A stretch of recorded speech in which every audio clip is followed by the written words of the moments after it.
Welcome to Kenton's videos. Enjoy the video. You start by checking the gift card balance and expiry so you know how much you can spend. This prevents failed checkouts.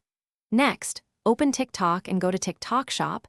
Make sure your account is verified and you have at least one payment method saved, because some shops require it for combo purchases. Once done, update the app and connect to a secure network. This reduces errors during checkout and speeds token validation when you redeem the card. You add items to the cart and tap Checkout. This is where you apply the gift card. Choose Payment and look for gift card or promo code. If it's not visible, select Add Payment Method, then Redeem Code. Enter the code exactly, including dashes, and tap Apply. The app validates the code and displays the deducted amount. Make sure to allow split payments if the balance is insufficient, because TikTok Shop supports combining gift card funds with another card or wallet balance.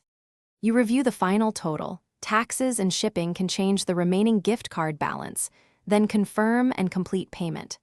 After purchase, save the receipt or screenshot the confirmation, because it's your proof if something goes wrong. If the code fails, don't panic. Retry entering it, verify the card balance and expiration, and clear app cache or restart the app. If issues persist, contact TikTok Shop support with the receipt and card details so they can trace the redemption. Thanks for watching. Consider subscribing if we helped you.